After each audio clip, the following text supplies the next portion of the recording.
Thank you. Well, authorities warned that military members and their families are being targeted. We knew this. Meanwhile, military personnel are now not allowed to carry guns at federal lease facilities. And a lawmaker from Tennessee is now introducing legislation to change that. Here's what he actually had to say earlier today on Varney this morning. I think it's clear that it's time to repeal the directive from February of '92 that prohibited military personnel from carrying firearms. And we live in a completely different world than we did 20 years ago in terms of terrorism and the threat here on our soil. To fellow Tennessee Congresswoman Marsha Blackburn. All right, Marsha, are you going to back this legislation?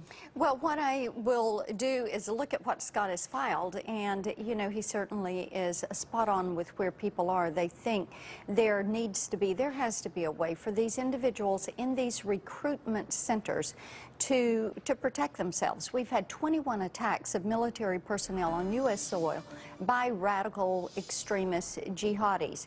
So there's got to be a way, Charles. Now, this should be a conversation for our Joint Chiefs.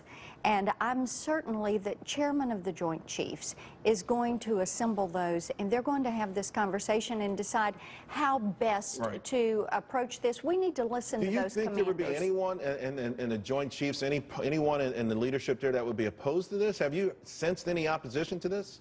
Well, I have not, but I know they've had reasons for not having them armed in the recruiting centers. They wanted young people to be able to walk in with their parents and explore having a career in the military, and therefore they've had it, as is other federal property, a gun-free zone. We understand that. I mean, maybe we lived in this fantasy world, but after 9/11, didn't that all change? I saw a photo this morning of Israelis on the beach and, you know, women in the military there with a machine gun slung over their backs, and they all had fun. They were all, I mean, this is the reality that unfortunately we don't want, perhaps, but it's one that we live with. Well, you're right, and I was talking with a constituent a little bit earlier this morning, and they said, you know, maybe we need to look at what the Israelis do and use that as an example, because they are always armed. Their presence requires them to be armed. So this is the right discussion to have. I think also what we need to be doing, the president has got to develop a strategy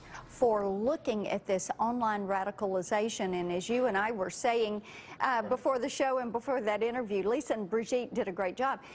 We've got to lose the term lone wolf, because they are connected in the virtual space, and these sites that enhance radicalization, there's got to be a way of dealing with this 21st century warfare. How about going another step and just doing more to eradicate ISIS? How about we go you know, I mean, and then of course foreign policy. I want to get your opinion real quick on what's happening in Iran.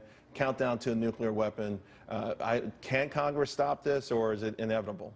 I think there are some things that Congress has to do. There is bipartisan opposition, as you're well aware, to the nuclear deal that the president has constructed, and tremendous concern about the way it may set a timetable for Iran to work its way toward a nuclear deal. So, yes, there are some things we can do. You're going to see us take some steps, probably week after next, and then again in September. And, of course, we'd all like to know, Tennessee, the volunteer state, everyone sort of gathered together. How's the state feeling? How are the people? Tremendous amount of sorrow, and our hearts go out to the community of Chattanooga and the state at large. The mayor and the governor have done a tremendous job, and citizens are comforting one another and those that are affiliated with the services that were impacted. Yeah. Well, our thoughts and prayers are with everyone in your state today, and we appreciate you spending time with us. Thank you. Congresswoman Blackburn.